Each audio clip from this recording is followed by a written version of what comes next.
kell on Eesti aja järgi 8 hommikul.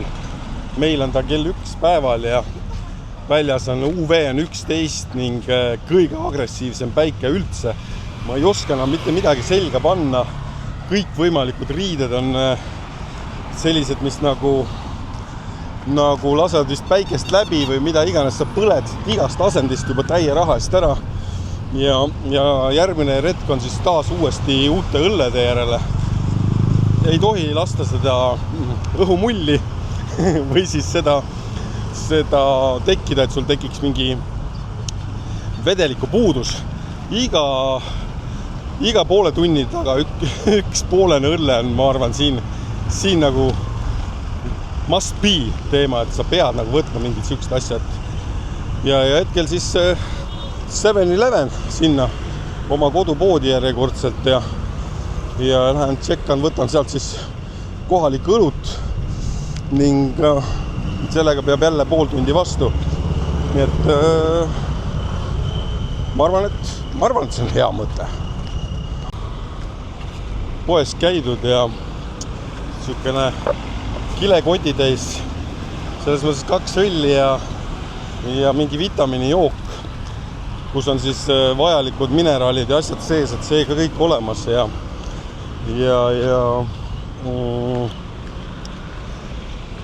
tahtsin öelda seda jah, et homme on siis Pibisaartele minek ja seal on saare peal mingi saaremaks. See on 20 nägu kohalikku. Kokku 3 inimesel on siis 60 ja see on mingi €53. Piletid ise läksid kokku 3 inimesel siis 42 € maksma. Hetkel kõige aktiivsema päiksega siis tuleb ära võtta need õlled siin ja eks ma siis vaatan, mis see tänane game plan on, et mida teha. Trenne vaja ka kindlasti ära teha. Ma panen selle joogida. Oi plaa, kus kõrvetab see liiv on. See liiv on ikka terrible. No ma ei tea, kuhu seda õlle panna, et see tal ära ei kuumaks ei lähe. Ma panen see kotti kuidagi telefoni alla, kui see must ei ole väga hea mõte siin, aga Xeroxi printeri kotti õlle, ma olen ikka kossi jalga tagasi. Siin ei kannata olla, see liiv on ikka väga kuum on. Väga kuum on. See on siis nüüd see rand siin. Osad inimesed on külili maas ja võtavad päikest. No, ma ei tea. Ma ei saaks sihukest asja teha siin. Siin on nagu liiga hull. See liiv on niimoodi, et plätaga peal ei kannata olla. Ja päike on nii ere, et mitte midagi ei näe. Massive. Aga ei vinguna selles mõttes, et minu esimene Aasia reis, nagu ma olen juba korduvalt mitu korda öelnud ja mida sa ikka vingud, veebruarikuus, sihuke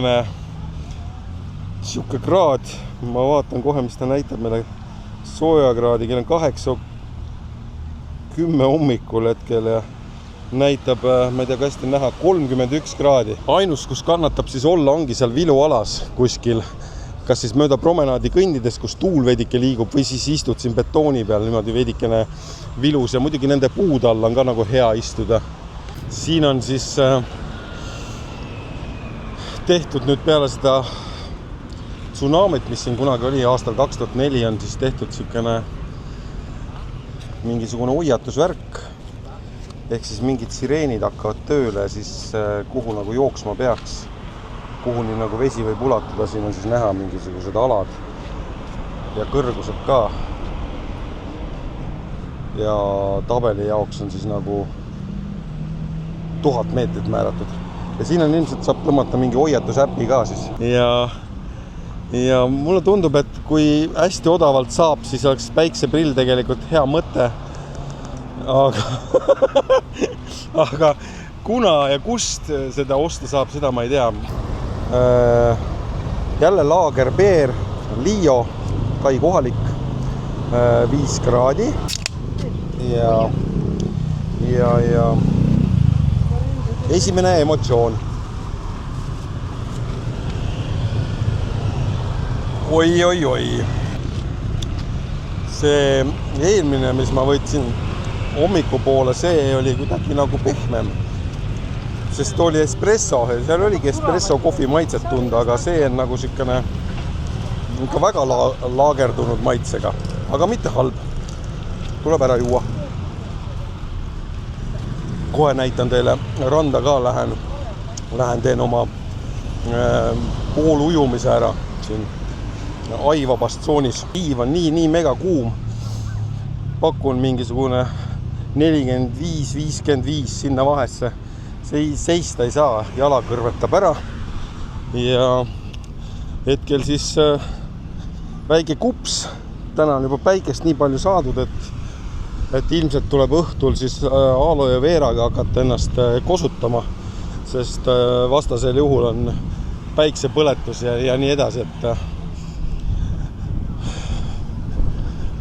Patong Beach siis veel täna ja homme enam ma siin ei ole ning homme juba uued kohad ja hetkel siis vetteminek. Vesi on siukene veidikene nagu sogane, aga ei mitte midagi hullu. Ei ole juttugi, et oleks külm või siukest nagu Eestis, et sa pead nagu järsku vette kastma ennast, et seda probleemi ei ole. Et siin on tõsiselt soe. Küll, aga ma ei tea, räägivad, et troopilises vees ei tohi nagu vee alla ujuma minna. No.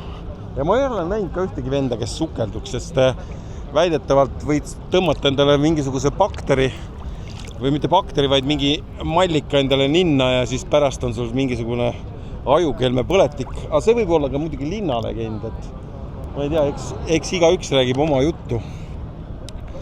Veidikenegi sügavamal avastasin, et täna on siis lõpuks endale ka tekkinud mingisugused villid jala alla, et kõik need esimesed 4 päeva olen õnnestunud ära, tuisatasin nende kroksiplätadega ja ei ole ühtegi villi tekkinud, aga täna ma vaatasin, mingi suure varba alla on tekkinud, panin plaastri peale ja katki ei hakanud tegema, sellepärast, et pärast on see, et kui sa katki teed selle, siis on mingisugune kuradi jama sul seal. See rass, mingi asi kõrvetab. Mul on selline tunne, et siin on ikkagi need millimallikad. Siin räägiti sellest. Ma eile juba tundsin korraks vastu jalga, mingi asi läks praegu hullult kõrvetas. Ai, plaa, raisku valus oli. Ma arvan, et need on need millimallikad. Ma lähen ruttu veest välja tagasi. Kurat, ikka niimoodi kõrvetas, et nagu oleks voolu saanud. Ma ei tea, mis asi see oli. See ei olnud normaalne. No. Ja praegu oli niimoodi täpselt, nagu oleks keegi nõelanud. No. Eriti toores. No. Ühesõnaga, ainus, mis ma teen siin on see, et ma teen selle mütsi täiesti läbi märjaks ja panen selle pähe tagasi, siis on nagu see olemine okei. Ja kestab veits aega veidike see jahutus. Kurat, see küll mulle ei meeldi, et see oli küll vastik. Vaata, mis mingid kalu ka siin näha on. Midagi siin on, aga ma ei tea, jah. Kurat, kas tõesti oli siis millimallikas? No kuida ma kirjeldan? Ma kirjeldan, et see oli umbes selline nagu elektrilöök oleks olnud. Ühte kindlasse punkti nagu, et ma ei tea. No. Võib-olla kujutan ette ka, on liiga palju õlut joodud juba, aga igatahes ma midagi sellist praegu tundsin. Et kui sa tead jagab pilti paremini, siis kirjuta alla kommentaaridega, kas ma kujutasin asju ette või on ka päriselt siin vees mingisugused millimalli mullikad. Et see kups sai ära tehtud, märgmüts on pähe pandud ja nüüd saab siis astuda vastu päikseseiklustele ja minna vaatama siis, mis siin siis promenaadil täna toimub.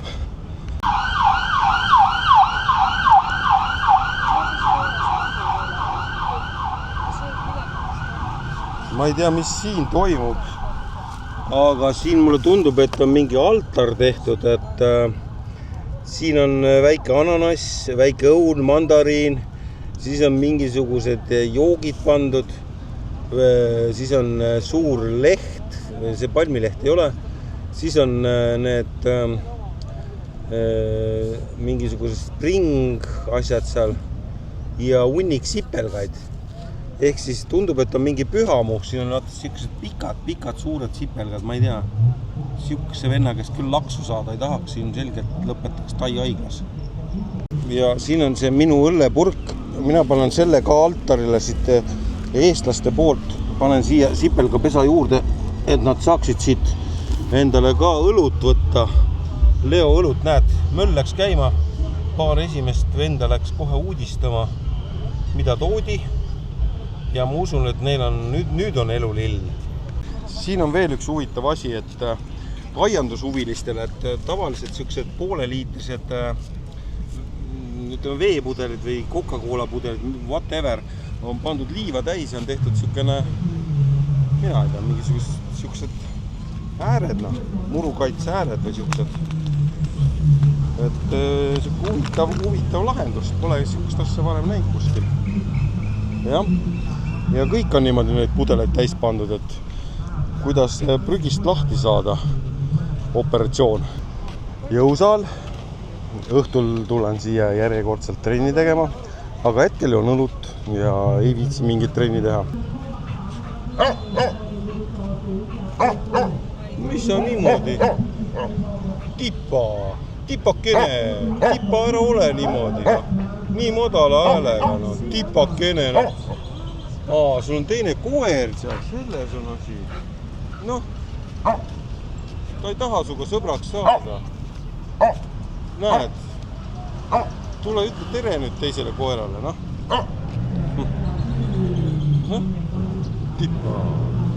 tipakene, Näed, siin on siis nüüd siuke õhtusöök või mis iganes söök siin käib. Puude vilus istub seltskond, teeb heipa, hei. Ja siin samamoodi käib õhtusöök. Jah. 2 töötajat on tülli oma vahel läinud. Ma üritan tõlkida. Sina ei tule mulle ütlema seda, et kui palju mina vetsupaberit pean panema.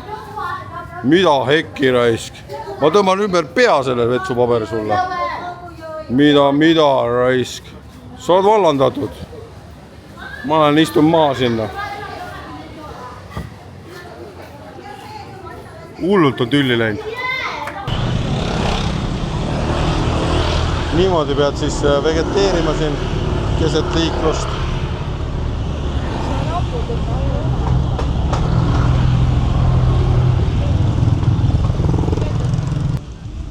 Järjekordne loojang.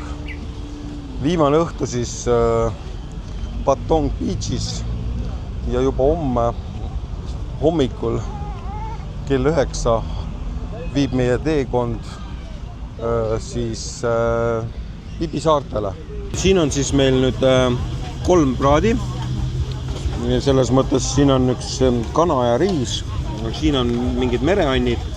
Siin on siis juustupallid ja kogu see trall maksis siis 8.20 sisuliselt päikseloojanguga sellise mere ääres, nii et ma ei tea. Eesti toitlustajatele on veidikene mõtlemise ruumi, nagu päriselt ka.